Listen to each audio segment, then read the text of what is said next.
I said, do you believe, even though it ain't worth the headache, we could sell these for at least 1,000 more a door? And he was like, well, yeah, absolutely. So 1,000 a door is 280. We're going to sell it for 4,000 more a door. For $1,000,000. He was like, oh, you got to get out there and start hanging with the people, right? Yep. Another reason I say that, I was with these guys, literally the panel. Every single one on the panel probably had, I don't know, 2 to 4 billion worth of assets.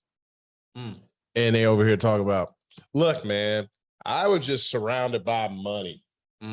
I grew up in the institutional world, right? So walking into Goldman Sachs or all these other different places, Lehman Brothers before it fell apart, they would walk in a room and they were constantly with people that lending money. They're always giving money out. And so they knew how to structure and put their paperwork to be around money, to obtain it. And so now when they do deals, they get the institutional funding. Now, I've done the same thing, but only smaller, right? I'm moving to that scale. But my point is, when I really wanted to get in real estate, I started hanging around people that were constantly wholesaling, that were constantly doing real estate, buying, flipping, and keeping the deals. And because of that, I started getting deal flow. So that's why it's so important, not only the network offline outside of RIA, but being around individuals that are doing what you're doing. And quite frankly, it's going to change your dynamics of your relationships. Yeah. So in other words, what you know sometimes matter more than who you know. I mean, sorry, who you know matters more than what you know sometimes. Another example, when I didn't technically work for them, but I was a realtor under the Model Group, which is Brickstone Properties, which is one of the largest low-income tax credits that now moved into new market tax credit, which are almost responsibly for single-handedly redeveloping the West End and over and around. And this is what they tell me. This is what happens when you're in the building. Hey, Mike, yeah, I got this, I don't know, 28-unit small portfolio. I think it was a little bigger than that, but that's the number I remember. I said, okay, it's kind of small. I'm more in the $2 to $3 million range. That's my range I like to play in. That's my space. They only want, there's probably going to be 100, 200 grand. It's not worth my time. You want it? Yes. Well, go manage it. And if you like it, after you manage it, you can buy it. Crumbs, being at the table. Yep. They threw me crumbs. Well, Hey, even the what we calling crumbs now? That's what, hey, dude, it's all perspective. Wow, perspective, yeah. But you're right. But like at that time, that property still, I end up buying it for like 170, but they let me manage it. I fixed it up, got it up and running, and then I actually sold it back to them for 270, 285,000. And I held on it for 3 or 4 years. That's kind of slick though. Yeah, I cash flowed. I was making about 30 grand a year off of it in cash flow. And we made like almost $70,000, $80,000 profit. And it's small. That was small. I mean, that was 2010, 2012 numbers. So my point, I was in the room and they kept throwing me deals. Nice. Because they saw me do that, and then it allowed me to buy portfolio. Like, they are really responsible for me. Now, I mean, I can't say responsible because it's still up to you, but they threw out so many opportunities and I was in the room. And that's my point. Being in the room, trying to work, and I worked for this group technically for free, but I was a broker, so I made my money selling houses, but I was in the room. Being in the room is everything. When Denhart, which is another large low-income tax credit, he was 80, 90 years old and he was selling off his portfolio.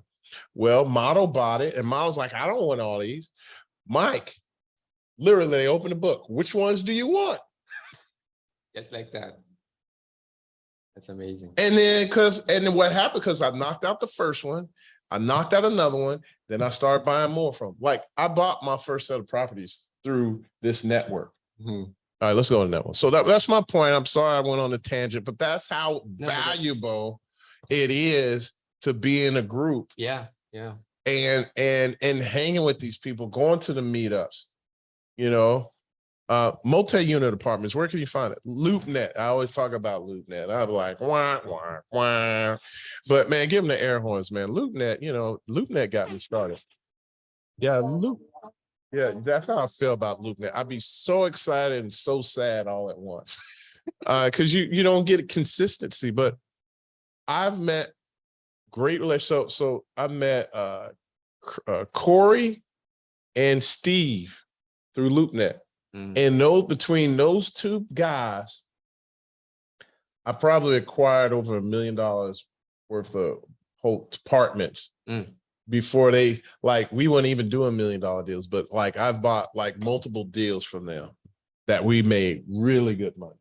Right. Where we walked away with 100 to 300,000 per deal. In other words, LoopNet is a good place not to find deals, but to find good brokers. Yeah, well, I actually found, so when I found them and I found a deal and then I kept working with them. So LoopNet is great. Commercial real estate brokers, that's where I get all my deals from. Now, I don't get as many deals as I used to, but that's because technically it goes to my partners and then they call us in or they keep it for themselves. I don't know. I might need to fight, but I'm not really trying to buy all those deals anyway. So there's property managers. Tim, through him, he gets tons of deals from property managers. Yeah, my hotel, actually, I get tons of deals through they don't necessarily call them property managers, they call them operators. Yeah, which we'll discuss in the next slide. Yep. Wholesalers, again, mortgage brokers. Matter of fact, I can't necessarily, this is the timing of it. A mortgage broker called us and our commercial broker called us all at the same time. Like, yo, I got 1,000-unit portfolio. Relationships. Right. But one was a mortgage broker. Which mortgage broker? And then the lender. Yeah, going back to the mortgage broker. Yeah. So one of my biggest wholesale deal, I wholesaled a 20-unit apartment complex or apartment building, and I found my buyer to a mortgage broker. In other words, they found a deal to a mortgage broker. So the mortgage broker kind of connected the two of us. So just as an example of how you can leverage on mortgage brokers to get you deals. That's right. Lenders, man, I got some great deals from lenders. This Omaha portfolio, it was a lender that was like, man, they took the property back. They didn't want to manage it. Matter of fact, Matt had the deal. I didn't even know. I called, I said, Matt, do you know about this deal? He was like, well, yeah, kind of, because, well, that's why I'm calling you, because I got on the phone with the bank and they said you were helping out. He was like, yeah, but we don't want this deal. I mean, they pieces of shit, man. I was like, I know. That's why we need to sell it. That's why we don't need to keep it. I was like, let me just ask you something. How much do you think these are worth? And he said, yeah, I mean, they're worth something a door. I don't even remember, 20 a door or something like that. Something ridiculous low. And I was like, dude, you know they're selling these for X. I was like, at minimum, let's listen to this. I said, do you believe, even though it ain't worth the headache, we could sell these for at least 1,000 more a door?